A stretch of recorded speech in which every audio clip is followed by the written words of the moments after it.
Good morning, dear students. Hope you all are fine. Think good thoughts and good will find you. With this beautiful thought, let's start our new grammar portion. सृजनात्मक लेखन. So are you ready? Let's start. जिसके अंतर्गत आज हम पढ़ेंगे अनुच्छेद लेखन. जब हम किसी चीज़ को देखते हैं या कोई बात सुनते हैं तो हमारे मन में भी विचार उठते हैं. उन विचारों को लिखना ही अनुच्छेद लेखन कहलाता है. यह बहुत थोड़े से शब्दों में लिखा जाता है. अनुच्छेद लिखना एक कला है.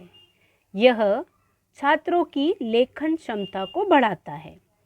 तो बच्चों, सृजनात्मक लेखन या सृजनात्मक अभिव्यक्ति यह हमारी परीक्षा का वह भाग होता है जहां हम पढ़े हुए भाग को, जो भी हमें पढ़ाया जाता है, जैसे निबंध लेखन, चित्र वर्णन, पत्र लेखन, कहानी, अनुच्छेद, इनको हम पढ़ते हैं और उसी के आधार पर दिए गए विषयों पर अपनी अभिव्यक्ति करते हैं.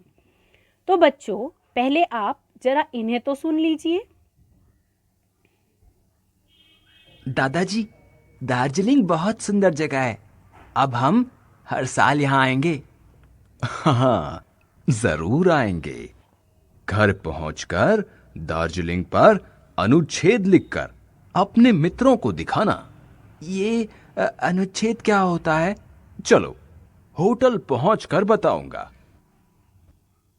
रोहन तो अपने दादाजी से सुन लेगा अनुच्छेद लेखन क्या होता है, पर आप सबको मैं बताती हूँ अनुच्छेद लेखन यानी क्या. आसपास की चीज़ें और निरंतर घटने वाली घटनाएं हमारे मन में अनेक प्रकार के विचार पैदा करती है. मन के उन विचारों को सुंदर व प्रभावशाली ढंग से प्रस्तुत करना एक कला है. एक ही विषय पर विचारों को संक्षेप में व्यक्त करना अनुच्छेद लेखन कहलाता है. अनुच्छेद लेखन सृजनात्मक क्षमता को बढ़ाता है. अनुच्छेद लेखन में कुछ विशेष बातों का ध्यान रखना चाहिए, जैसे दिए गए विषय से संबंधित जो भी चीज़ें अपने चारों ओर दिखाई देती है उनको ध्यान से देखें और उनके विषय में विचार करें. मन में सोचे गए वाक्य को क्रम से लिखते चले जाएं. वाक्य छोटे होने चाहिए. वाक्यों की भाषा सरल और स्पष्ट हो. बातें दोहराई न जाए और कोई आवश्यक बात छूटनी नहीं चाहिए. कम से कम पंक्तियों में ही सारी बात स्पष्ट होनी चाहिए. बातों के बहुत अधिक विस्तार में नहीं जाना चाहिए. तो देखा आपने. अब देखते हैं एक उदाहरण अनुच्छेद लेखन का. मेरा जन्मदिन, ये एक अपने मन की अभिव्यक्ति की जा रही है किसी और बच्चे के द्वारा. मेरा जन्मदिन 17 सितंबर को आता है. हर वर्ष मैं अपना जन्मदिन धूमधाम से मनाती हूँ. सबसे पहले मैं दादा दादी के साथ सुबह को मंदिर जाती हूँ. विद्यालय में कक्षा के मित्रों व अध्यापकों को टॉफियाँ बांटती हूँ. विद्यालय से वापस आकर माता पिता के साथ अनाथ आश्रम जाती हूँ. वहाँ हम अनाथ बच्चों के साथ खाने पीने, नाचने व केक काटने के कार्य करते हैं. शाम को मित्र व रिश्तेदार घर पर एकत्रित होते हैं. सभी मुझे उपहार और बधाई देते हैं. तो बच्चों, हमने क्या सीखा? अनुच्छेद में किसी एक भाव या विचार को लिखा जाता है. अनुच्छेद की भाषा सरल एवं स्पष्ट होती है. अनुच्छेद के वाक्य छोटे छोटे होते हैं. एक अनुच्छेद अधिक से अधिक 10-12 पंक्तियों का होता है. तो ये था अनुच्छेद लेखन. अब हम बढ़ते हैं हमारे एक और भाग की ओर जो सृजनात्मक लेखन में आता है. इन पिक्चर्स को देखकर और इनके नामों को पढ़कर आपको एक चीज़ तो याद आ रही होगी कि कितनी मज़ेदार कहानियों के नाम हैं, जैसे शेर और 3 बैल. और मुझे ये भी पता है आप सबको कहानी सुनना बड़ा पसंद है. साथ ही साथ आज हम सीखेंगे कहानियों को लिखना भी. तो हमारा अगला विषय है जिसमें हम जानकारी लेंगे कहानी लेखन की. पुनीत, रमन, तुम दोनों लड़ क्यों रहे हो? मैडम, लड़ाई इसने शुरू की थी. तुम दोनों तो इतने अच्छे मित्र हो, फिर भी लड़ रहे हो. आपस की लड़ाई से क्या हानि होती है, इसके लिए मैं तुम्हें कहानी सुनाती हूँ। आपस की फूट से हमेशा हानि होती है। हम कहानी सुनते भी हैं और लिखते भी हैं। तो लिखने के पूर्व जानते हैं कहानी के नियम। कहानी लिखना एक कला है। निरंतर अभ्यास से इस कला को निखारा जा सकता है। कहानी लेखन भी आज रोजगार का साधन बन गया है। कहानी लिखते समय ध्यान देने योग्य बातें।